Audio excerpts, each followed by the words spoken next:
বিস্তীর্ণ বঙ্গোপসাগর, যেখানে লুকিয়ে আছে দেশের ব্লু ইকোনমির অপার সম্ভাবনা। এই সম্ভাবনাকে কাজে লাগাতে মৎস্য সম্পদ সংরক্ষণ এবং টেকসই আহরণ অত্যন্ত গুরুত্বপূর্ণ। তবে বাস্তবে দেখা যায়, নিষিদ্ধ জাল ব্যবহার করে ভোলা ও টাইগার চিংড়ি ধরার নামে নির্বিচারে নিধন হচ্ছে সব ধরনের পোনা মাছ। অগ্রহায়ণ থেকে আষাঢ় পর্যন্ত চলে এই ধ্বংসযজ্ঞ। এতে জাটকা ইলিশ, পোয়া, তপসি সহ বিভিন্ন প্রজাতির মাছের পোনা ব্যাপকভাবে ধ্বংস হচ্ছে। অবৈধ জাল ব্যবহারকারী জেলে ও ট্রলারগুলো প্রায় অপ্রতিরোধ্যভাবে মাছ শিকার করছে, ফলে কমছে সমুদ্রের মাছের সংখ্যা ও প্রজনন সক্ষমতা। এতে বৈধ জাল ব্যবহারকারী লাখো জেলে পড়ছেন বৈষম্যের মুখে। এতে কাসকি, বুলোয়া, এবারে চান্দাকাটা বিভিন্ন ধরনের মাছ বাজে, চিংড়ি মাছ 3 ইঞ্চি বা 2 ইঞ্চি।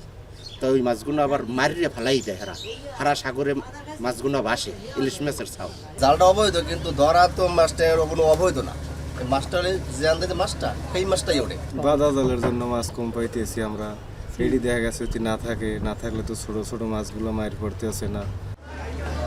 জেলে, বেসরকারি সংস্থা এবং সংশ্লিষ্টদের সম্মিলিত উদ্যোগে ২৭,৭৩৮ বর্গ কিলোমিটার উপকূলীয় এলাকা ও বঙ্গোপসাগরকে সুরক্ষিত করা গেলে মাছ উৎপাদন বাড়ার পাশাপাশি জেলেদের জীবনমানও উন্নত হতে পারে।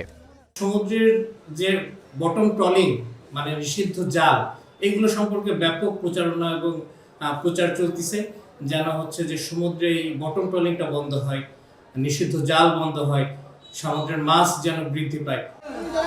সংশ্লিষ্টদের মতে, সমুদ্র কেন্দ্রিক লাখো মানুষের জীবন জীবিকা ও মৎস্য সম্পদ রক্ষায় প্রয়োজন সমন্বিত গবেষণা ও কার্যকর পদক্ষেপ।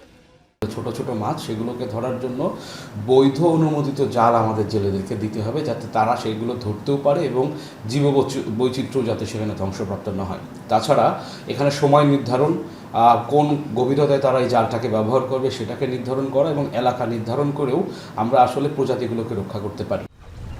সমুদ্রে থাকা ৪৭৪ প্রজাতির মাছের আবাসস্থল রক্ষা এবং জীববৈচিত্র্য সংরক্ষণে এখনই কার্যকর উদ্যোগ নেওয়া জরুরি। বিশেষজ্ঞদের মতে, মাছের অবাধ বিচরণ নিশ্চিত করা এবং নিষিদ্ধ জালের ব্যবহার বন্ধে কঠোর নীতিমালা প্রণয়ন ও বাস্তবায়নই পারে এই সংকট কাটাতে। এখন পটুয়াখালী।